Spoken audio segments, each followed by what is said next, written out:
waxa la yiri safaraata maaniga ha waxa la yiri waxa u socotaa meel la Morocco hal mid ma ku dhaa lugtaas shan shay oo gabdhaha Soomaaliyeed laga helo waa ajaanib laga helay waa ajaanib laga helay farax laga baas ragii Soomaaliyeed oo bixiyeen amar soo waa dhawaa waxa la yiri safaraata maaniga ha waxa la yiri waxa u socotaa meel la Morocco waayidan waa loo socdaa horta kaligii ma hadaan baxayana inaad iga harin ba cad waa ka sida ogson tahay waxa dood carada ku jirta social media qabsatay rag Soomaaliyeed oo airportadi buuxa boorsooyin wata marka la weydiiyo la yiraahdo waxa ka socotiin waxay leeyihiin Morocco u socona waa gartay waxa la gabdho raqiis lagu sheegay hadana qurqurxan waa gartay maxaa kale arintaas horta waan maqlay mana aha markii koobaad rag Soomaaliyeed ee laborada buuxiyaan dhowr mar baa ka horeysay oo markaan ba ka horeysay ha aan ku xasuusiyay hadda koor Hindiya aad iyo aad loo aad ma gabdho dartood gabdho waxa la yiri waxa jooga gabdho yar oo iska qurqurxoon iska dan yar ah duruuftaada kugu raacaya hadalna aan ka soo dabacilinayn taas way jirtay raaliyooyin ha waa gartay arintaas sidii loo waday way socon weys waa laga soo laabtay haddana waxaan aragnay Morocco iyadoo loo socdo waa gartay ayaduna inay socon weyso ayaa macquul ah okay amir wax ku weydiinaya marka isbarbarto dhigto gabadha Moroccanka ama ajaanibto dhanba iyo gabdhaha Soomaaliyeed aadiya maxab kala sifeelay gabdhaha Soomaaliyeed horta Allah sharfo waxa jira shan shay oo gabdhaha Soomaaliyeed ay leeyihiin oo ajaanibta aan laga helin oo gabadh ajaanib laga helin ha oo aan ogahay ninka gabadh ajnabi ah soo guursaday Soomaaliya inuu soo lugayo bal noo sheeg shantu maxay horta waa kala saarayna marka hore ragga Morocco u socda waxa u kala saarayna ma rag dibadda jooga ama soo rag Soomaali jooga waa isku jira ana xataa inta socota ku jira mid socota ku jirta dalkana joogta Afrika jooga dhageysa marka ninka Afrika ku dhashay ee hooyadiis iyo aabiis la soo koray waqti la soo qaatay ayuu wada nool soo arkay ninkaas waxaan leeyahay niyow hayslu goyn haba aadinba maxaa yeelay markii uu gabadha soo helo soo guursado xaalad uu kula dhaqmo ayuu garan weynayaa waa gar maba isqaadan karaanba waa gar midkan qodob mata qurbaha ku dhashana midka qurbaha ku dhashay waa nin ajaanib la soo dhaqmay oo soo arkay oo xaaladooda ka warhaya marka waxa laga yaabaa inuu ka adkaysi yaraado kana ilbaxsanaado sidaasna uu la falgalo waa dhici kartaa shanta shay ku sheegaya marka shan shay oo gabdhaha Soomaaliyeed laga helo oo ajaanib laga helay waa ajaanib laga helay wareey waa cilmi baaris khatar ah midda koobaad idal gabar Soomaaliyeed baa laga helay idal kuwa kale ma dhalayaan maayo waa dhalayaan laakiin sida aad rabto kugu dhalimaayaan waxa ku aray ma ku ana ma ku xambay dhalayaan kuwa dad bay dhalayaan dhageysa warkaaga boobina idalo gabadha Soomaaliyeed 15 ilaa 10 ku dhalaysa sanad kasta waa sidaa sanad kasta way ku sidaa baraka Soomaa waa barako gabadha Soomaalida laga helaa tan ajnabiga laba ku dhalaysa laba markay dhashay laba markay ku dhasho erbad bay dhab isku siinaysaa waxay leedahay bas inta ka badan mar rabo labadan bay ugu filan waa koo waa markay labadaas weynaadaana laba eey bay ku keenaysaa guriga markaas ay leedahay kuwi kale waxa waaye waa xoogsamo dareereen eeyahana ilaalinaya ilaahu eeyaha weeshanayna kale eeyaha weeshanayna waa qodobka labaad waxa laga helaa gabadha Soomaaliyeed kaliya ee dhaqo aniga ilaali ilmahana ilaali yaani reerka daryeelo nafaqeeyo waa ka waxaan ku keeno Ilaahay siiyo waxa waaye dabka noogu shub anagana ilaali noo shootay dhijira xaaladena ka warhay okay tan saddex ajnabiga laga heli maayo McDonald's Soomaali ku dheer waxa waaye meelaha Soomaali bay gulaada waa sax okay tan saddexaad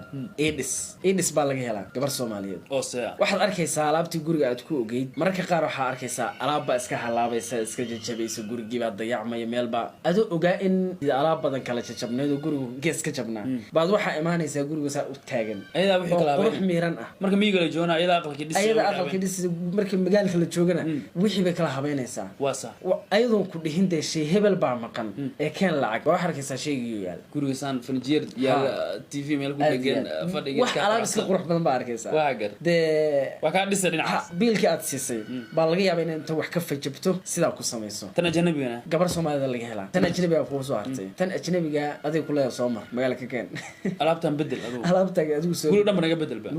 bedel baa lagu leeyahay gabar Soomaalida baa laga helaa tan afar gabar Soomaalida waxa laga helaa dhageyso waxaan ku sheegayo dhageyso oo intee ku soo horfadhistay ku dhageysanaysaa adeec kaliisa ku adeecaysaa waxay ku leeyahay xaaj maxaa ku sameeyaa maxaa dhaqlaa ay ku leedahay adoo laga yaabo inaa af xunta xataa iska dhageysanaysaa waa iska dhageysanaysaa war ajaayib badan tan ajnabiga oo kula xifaaltamaysaa kirba tira kacay ku dhahay kir hadaa tira كيري يقول لها بحبة ترى بحبة كوتالا واسع حدي أدون دقودي سنة محكمة دكاجي يرسا هلو نين واقت قبر سوالة ذا لقيلا واسع مدة وجودن بيسا إيش أنا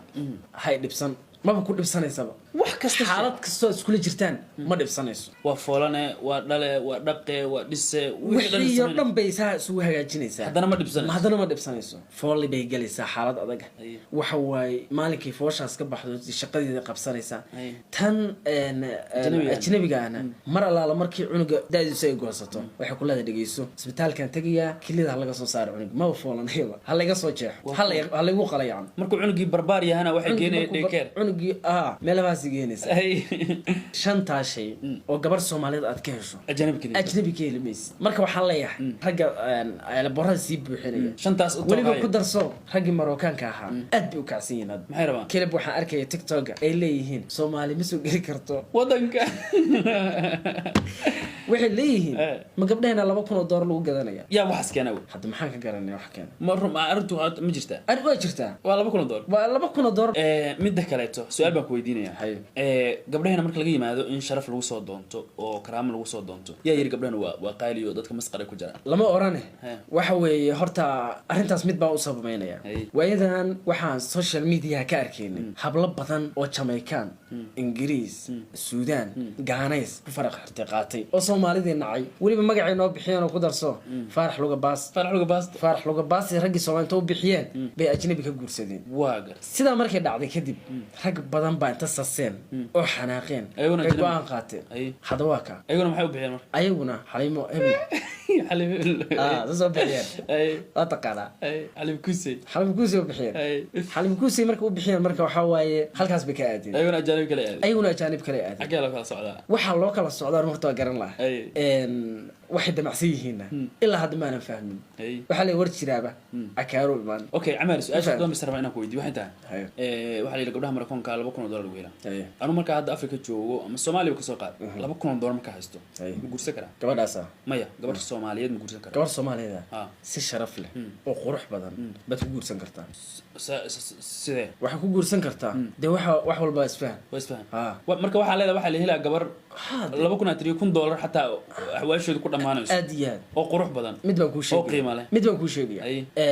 Soomaalidii hore xaalado bay ku sugnaayeen xaaladaha waxa kamid ahaa in ninka ragga ee gabadha soo doonto lagu xadado xaddi aad u badan oo hanti ah ama ha noqoto geel badan ama fardan ha noqoto ama hanti ha noqoto lagu xadado waxa ka imaan jirtay dhibaatooyin kala duwan